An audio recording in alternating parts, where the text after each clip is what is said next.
오늘은 한국, 우리가 동난이라, 아니면 지금은 이제 한국 뭐라고 이야기하냐면 전쟁이라 그렇게 표현합니다.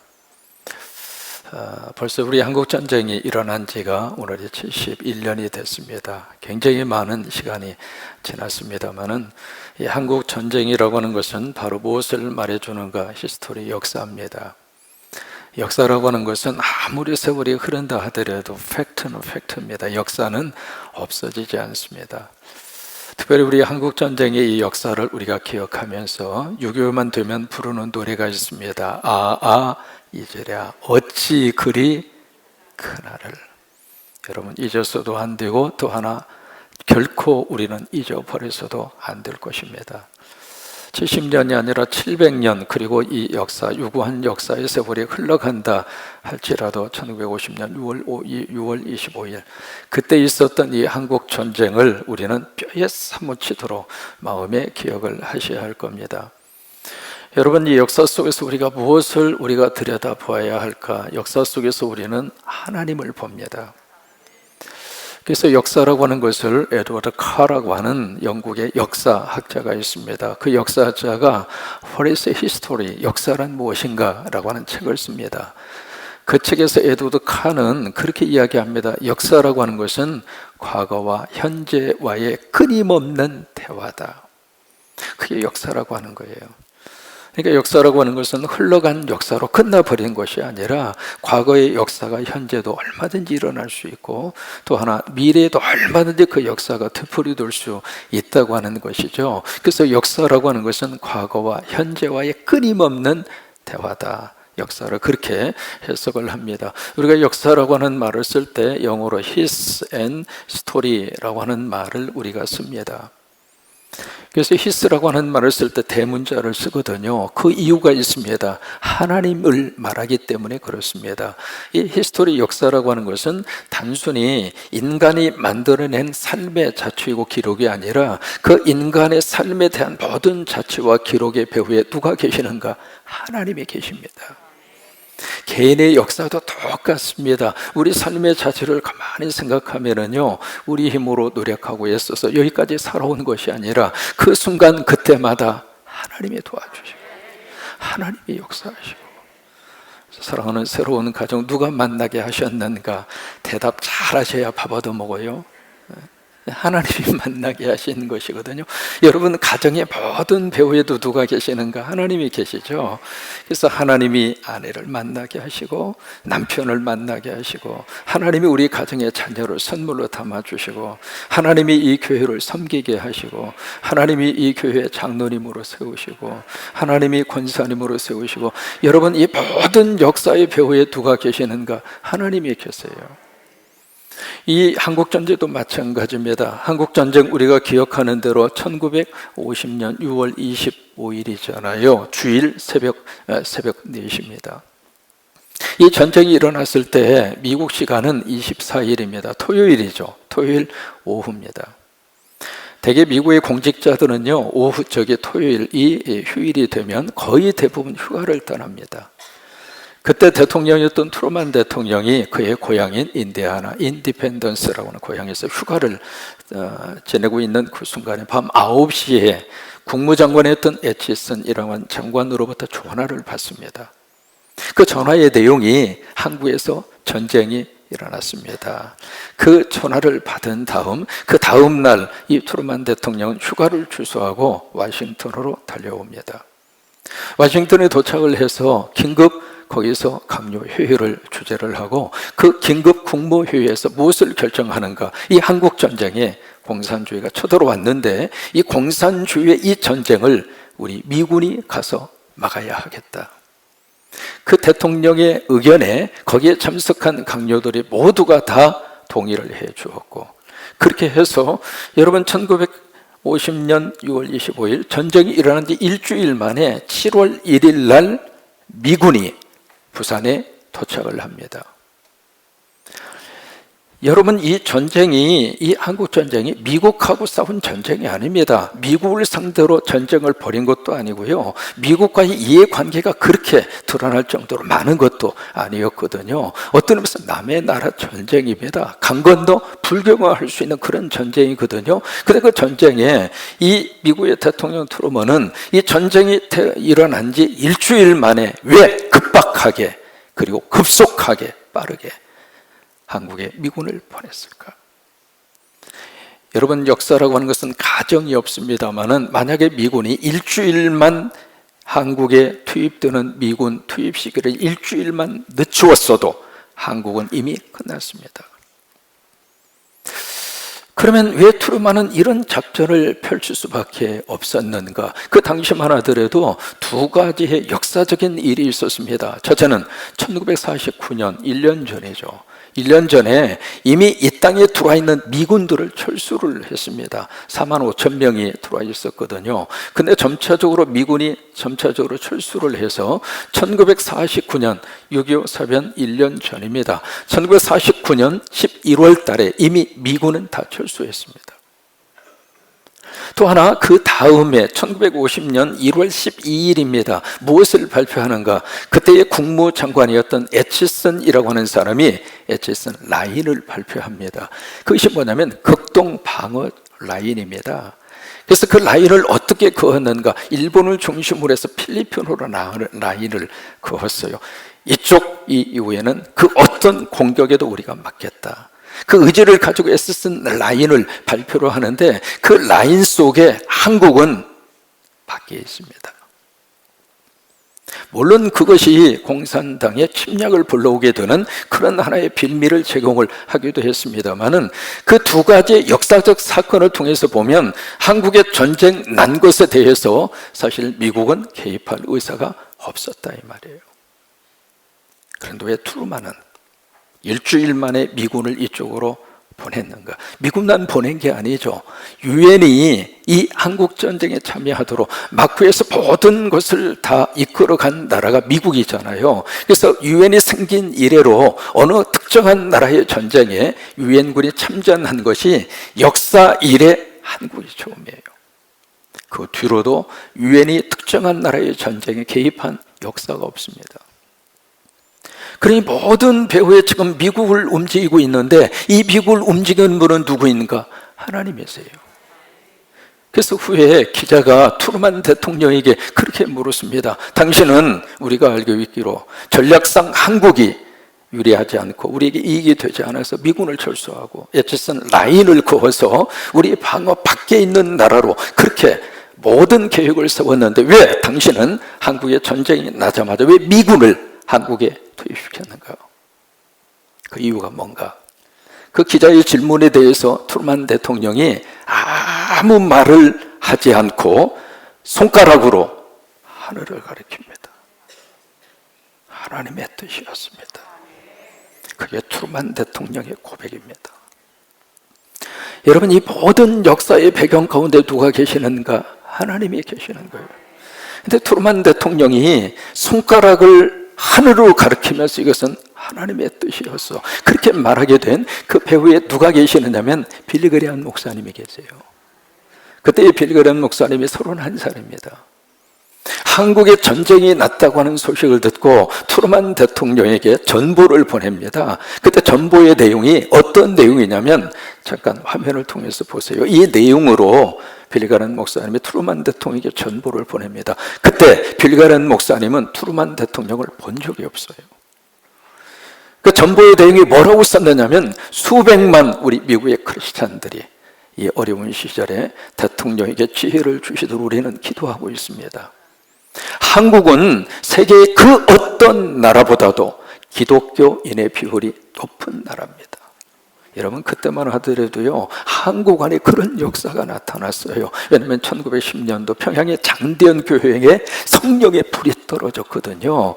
그 일제시대에 성령의 불이 떨어져서 그 불이 우리 한반도 안에 쫙 하고 하나님의 불이 떨어지는 장소마다 막 구국 기도가 일어나고 금식하고 철회하고 하나님 앞에 그렇게 기도하는 하나님의 종들이 많았어요. 그것을 빌리가는 목사님이 알고 있는 거예요. 그래서 기독교인의 비율이 높은 나라입니다. 그러면서 뭐라고 썼느냐면, 그들이 공산주의자들에 의해서 짓밟히고 쓰러지도록 내버려 둘 수는 없습니다. 여러분, 그 전부를 받고요, 트루만 대통령이 인디애나폴리스 인디펜던스에서 비행기를 타고 워싱턴으로 가는 그 비행기 안에서 결정한 겁니다. 이 한국전쟁에 미군이 참여하리라. 근데 그 결정을 할 때 단 10초도 걸리지 않았습니다. 누가 역사하셨어요? 하나님이 역사하셨습니다. 이 민족을 살리기 위한 하나님의 역사입니다. 이 역사의 배후에 누가 계시는가? 하나님이 계시는 거예요. 우리가 이 히스토리 역사를 기억하면은 우리가 애국가에서 부르는 그 구절이 남다르게 부를 수가 없어요. 정말 마음 그대로 감동으로, 감격으로. 동해물과 백두산이 마르고 닳도록 하나님이 보아사 우리나라 만세. 아멘.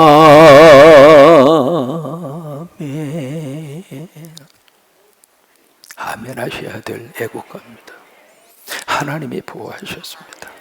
여러분, 지금도 마찬가지입니다. 이 민족의 역사의 중심축을 누가 잡고 계시는가? 하나님이 잡고 계십니다. 그래서 폐허와 같은 이 땅, 이 민족을 하나님이 살리시지 않았어요? 하나님께서 들어쓰시고 있잖아요. 오늘 우리가 사도 바울의 설교를 두 번째로 우리가 함께 살펴보고 있습니다. 이 바울의 설교도 그 중심의 내용 속에 지금 무엇을 담고 있는가? 지금 바울 역시 역사를 설교 속에다가 지금 담고 있습니다. 비시대 안디옥의 회당에서 거기 모인 유대인과 하나님을 경외하기 위해서 모여든 이방인 가운데 하나님 믿겠다고 온 사람들이잖아요. 그들을 대상으로 해서 지금 역사를 가지고 사도 바울이 설교를 하고 있습니다. 그때 역사의 시작이 바로 어디냐면 창세기입니다. 그래서 17절에 보시면은 하나님께서 우리 조상들을 선택하시고, 하나님이 선택하신 거예요. 아브라함을 선택하시고, 이삭을 선택하시고, 야곱을 선택하시고, 요셉을 선택하시고, 여러분을 선택하시고, 지금 하나님이 나를 선택해 주신 거잖아요. 하나님의 자녀로 선택해 주시고, 예수 믿을 수 있도록 선택해 주시고, 성광교회 교인으로 선택해 주시고, 내가 선택한 거 아닙니다. 하나님이 선택을 해 주신 거예요. 믿으시면 아멘! 그래요. 모든 것의 행동의 주체는 우리가 아닙니다. 하나님이세요. 그래서 바울도 이 설교를 이끌어갈 때 다른 것을 말하는 것이 아니라 지금 역사를 말하고 있는 거예요. 역사적으로 당신들의 조상 하나님이 택하지 않았느냐. 여러분, 창세기 22장을 보시면은요, 아브라함이 막 하나님 찾아가서 어떻게 해서 하나님 발견하고 찾아낸 거 아닙니다. 하나님이 아브라함에게 찾아오셨어요. 그래서 믿음의 역사가 시작이 된 거예요. 하나님이 우리의 가정에 찾아와 주셔서 예수 믿는 가정 삼아 주시고, 하나님의 자녀 삼아 주시고, 하나님이 이 재단에 오셔서 69년 전에 절터 위에다가 하나님의 교회를 세우셔서 그렇게 해서 세워진 교회가 분산 성광교회 아닙니까? 그러니까 역사를 이 바울의 설교 속에서 지금 언급을 하고 있습니다. 그래서 당신들의 조상 하나님이 선택하시고 그 애굽에서 그들을 높여주시고, 여러분, 애굽은 바로 이스라엘 백성들에게 있어서는 가슴속에 지워버리고 싶은 흑의 역사입니다. 430년 동안 노예로 살았잖아요. 그때 노예로 살았는데 이 애굽에 이 요셉을 알지 못하는 새로운 정권이 들어왔습니다. 들어와서 이 이스라엘의 백성들을 얼마나 핍박을 하고, 그리고 노예를 시키고, 심지어 아이들이 태어났는데 남자아이가 태어나면 나일강에 던져버려서 죽일 정도로 민족 말살 정책을 씁니다. 그렇게 이스라엘 백성들을 짓밟았는데 그 속에서도 하나님이 이 백성을 높여주셨어요. 하나님이 함께 하시면은 하나님이 그 민족을 높여주십니다. 하나님이 그 민족을 들어쓰십니다. 아무리 없애려고 한다 할지라도, 공산당이 들어와서 이 민족을 싹쓸이 해보려고 한다 할지라도 하나님이 도와주시니까 그 마지막 순간, 절묘한 순간에 하나님이 도와주셔서 이 민족을 사랑하시고 이 민족을 높여주셨잖아요. 한 3주 전에 미국의 맥도날드라고 하는 세계적으로 유명한 프랜차이즈 식당이 있잖아요. 그 맥도날드에서 새로운 메뉴를 하나 발표를 했습니다. 근데 새로운 메뉴의 이름이 뭐냐면 BTS 밀이에요. BTS 아시죠? 와, 세상에 미국의 대통령도 언급할 정도로 세계적인 인물이 한국의 가수입니다. 그 가수 그룹 멤버 이름이 BTS예요. 근데 이 맥도날드라고 하는 기업은요, 이물을 남기는 기업 아닙니까? 그래서 어떻게 하면 이것을 히트를 줄 수 있을까 연구하다, 그렇구나. 이 BTS 멤버의 팬클럽 이름이 아미잖아요. 이 아미의 멤버가 수십억입니다. 그러니까 이 아미가요, 한번 쫙 하고 움직이잖아요. 그러면 각 나라에서 어떻게 할 수 없을 정도로 BTS 못 건드려요. 건드렸다가는 큰일 납니다. 근데 그 사람이 한국 사람이에요. 그때 한국 사람이 이 맥도날드 가서 그 친구들이 좋아하는 메뉴를 모아서 무슨 이제 프랜차이즈라든지 그 다음에 치킨 너겟이라든지 그 친구들이 좋아하는 메뉴가 있어요. 메뉴 몇 개를 모아서 그것을 이름을 BTS 밀이라 그렇게 해서 패키지로 만들어 가지고 그것을 이제 메뉴에 딱 올렸는데 얼마나 많은 사람들이 그 메뉴를 좋아하는지 재료가 떨어져서 못 팔았대. 하나님이 높여주신 거예요. 우리 한국 사람들의 지금 위상을 어느 정도 하나님이 높여주셨는가. 한국의 여권이 미국 여권보다도 셉니다. 제가 이스라엘을 들어갔다 이스라엘에서 국경을 넘어서 이집트로 들어갔습니다. 거기 이제 국경에서 심사를 하는데 한국에서 오신 분하고 저하고 같이 이집트로 넘어갔어요. 그래서 미국 여권하고 한국 여권하고 동시에 걷어서 드렸거든요. 근데 한국 여권 가진 분들은 심사도 안 하고 도장 찍고 가래요. 근데 미국 여권 가진 목사님들은 따로 오라고. 하나님께서 높여주시니까 하나님이 그렇게 들어 쓰시더라 이 말이에요. 하나님이 여러분들의 자녀들을 높여주시고 여러분들의 후손들을 높여주시고 여러분들의 미래를 높여주시고 이 나라를 높여주시고 이 민족을 높여주시고 그래서 하나님이 멋지게 들어 쓰시는 하나님의 거룩한 나라로 바울은 그 역사를 말하고 있습니다. 그래서 그 애굽에서 하나님께서 그들을 인도하여 내시고 왜요? 애굽은 종으로 살던 곳 아닙니까? 그래서 하나님 잘 섬기도록 가나안 땅으로 그 민족을 이끌어냈습니다. 그리고 광야 40년 동안 그들의 소행을 하나님이 어떻게 하셨는가? 참으셨어요. 언제까지 참았는가? 끝까지 참으셨어요. 우리가 예수 믿을 수 있는 근거가 바로 그겁니다. 하나님이 참아주신 거예요. 내가 참은 거 아닙니다. 하나님이 어디까지 참아주시는가? 천국 갈 때까지 참아주세요. 하나님 나라 갈 때까지 참아주세요. 하나님이 우리들을 보자기에 싸서 보혈의 피로 씻으시고 싸매셔서 하나님 나라 갈 때까지 그때까지 참으시고 참아주세요. 그래서 그 다음에 사사시대를 언급을 하잖아요. 그러고 나서 왕정시대를 이야기합니다. 사울을 세우시고 그 다음에 다윗을 세우시고 이 역사의 방향을 지금 어디로 지금 모아가고 있는가? 다윗으로 모아가고 있습니다. 이게 사도행전 7장에 나오는 스데반의 설교와 13장의 바울의 설교의 차이입니다. 사도행전 7장에 스데반도 똑같이 설교할 때 역사를 가지고 설교하거든요. 근데 스데반의 설교의 역사의 포커스는 모세입니다. 근데 이 사울은 이 역사의 포커스를 어디로 지금 맞추고 있는가? 다윗이에요. 그래서 다윗에게 포커스를 맞추면서 우리 여기 22절에 보시면은요, 하나님이 다윗을 보고 두 가지 고백을 하십니다. 뭐라고 지금 고백하는가? 22절에 보시면은요, 내가 이새의 아들 다윗을 만나니 첫 번째, 내 마음에 맞는 사람이라. 이게 하나님의 고백입니다. 하나님이 다윗을 딱 보시면서 내 마음에 맞는 사람이라. 여러분, 이 하나님의 복을 받으시기를 축복합니다. 하나님이 여러분들을 딱 보실 때, 오늘 목욕탕 주인님 오셨는데 하나님이 사랑하는 형제를 딱 보면서, 오늘 예배에 참석하는 우리 형제를 딱 보면서 내 마음에 맞는 사람이라.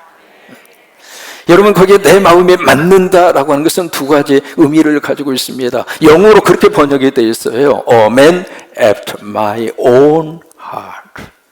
다시 말해서 하나님의 마음을 따라간다 이 말이에요. 내 생각을 따라가고 내 판단을 따라가는 것이 아니라 하나님의 마음.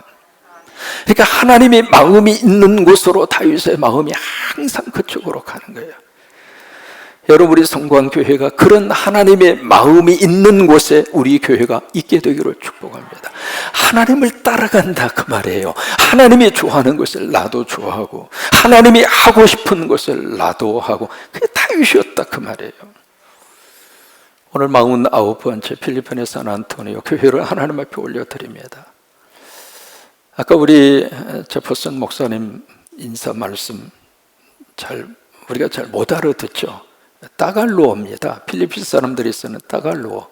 영어 같으면 조금 몇 마디 들리겠는데 따갈로어로 하는데, 그래도 딱 한마디는 알아들었잖아요. 군산.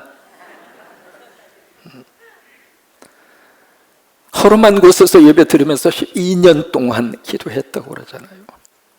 하나님이 그 기도를 들으셔서 이 교회와 여러분들을 쓰셔서 49번째 산안토니오 살림교회를 하나님이 세우시잖아요. 3년 전에 우간다에 우리가 가서 헌당을 했던 교회가 있습니다. 가신 분들은 기억하실까요? 첫 번째 헌당한 교회입니다. 그 교회가 그때 헌당을 할 때 성도가 80명이었습니다.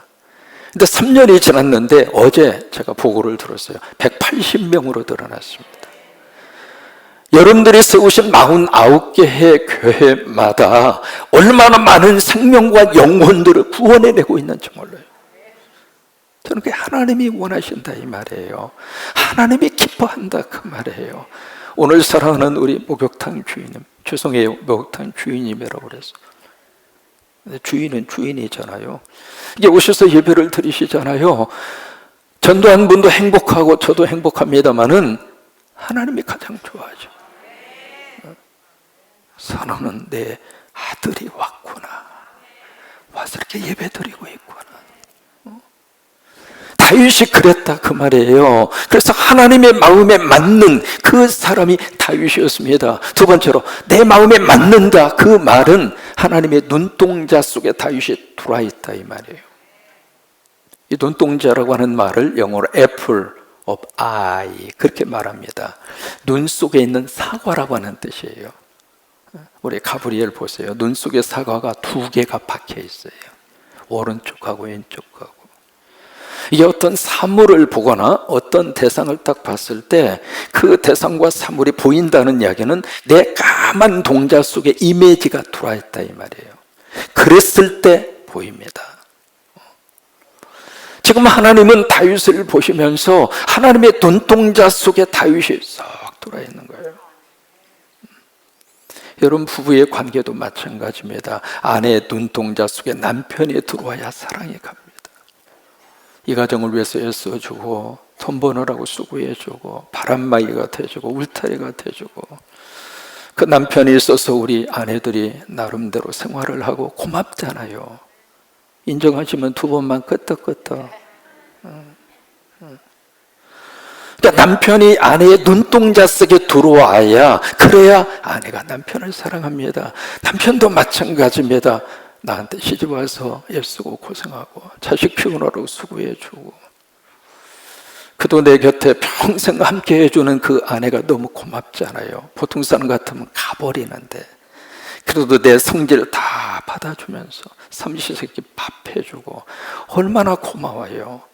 별로 끄떡끄떡도 안 하시네. 그러니까 이게 남편의 눈동자 속에 그 까만 동자, apple of eye, 내 눈에 있는 그 애플, 그 동자 속에 그 상대가 내 속에 쏙 들어와야, 그래야 사랑이 가고, 그래야 이해가 가고, 그래야 행복할 수 있다 이 말이에요. 다윗이 그랬어요. 그래서 두 번째로 하나님이 다윗을 통해서 뭐라고 말씀을 하시는가? 내 뜻을 모두 이룰 자로다. 그러면 다윗을 통해서 하나님이 이루시고자 하는 하나님의 뜻이 무엇일까? 그게 바로 23절입니다. 지난주에도 읽었습니다마는 다시 한번 23절 같이 한번 크게 읽습니다. 하나님이 약속하신 대로 이 사람이 후손에서 이스라엘을 위하여 구주를 세우셨으니 곧 예수라. 하나님이 약속하신 대로 역사 아닙니까? 지금까지 역사를 쭉 이야기한 이유가 바로 그거예요. 이 역사 속에 God's promise, 하나님의 약속이 있다 이 말이에요. 그래서 하나님이 그 약속하신 대로 이 사람을 통하여, 이 사람이 누구예요? 데이빗 다윗 아닙니까? 이스라엘을 위하여 구주가 나셨으니 그 구주가 곧 누구예요? 예수라 그 말이에요. 바울은 이 설교를 통해서 예수를 믿지 않는 그들에게 이 메시지를 통해서 지금 설교하고 있습니다. 예수 그리스도를 믿어라. 오늘 예배하는 여러분 가운데 이미 영접하신 분에게는 아멘 하시고, 아직도 예수 그리스도를 내 안에 모시지 못한 분이 있다면 오늘 이 설교와 이 메시지가 여러분들에게 예수 그리스도를 믿는 축복의 시간이 되시기를 주의 이름으로 축원합니다. 예수 믿으시라 그 말이에요. 왜 예수를 믿어야 할까? 구원받고 싶다면 주 예수를 믿어라. 그리하면 너와 내 집이 구원을 받으리라. 사도행전 4장 12절 말씀, 다른 이로서는 구원을 받을 수 없나니, 천하 사람 중에 구원을 받을 만한 다른 이름을 우리에게 주신 일이 없다. 여러분, 죄 용서받고 구원받고 싶다면 예수 믿으셔야 합니다.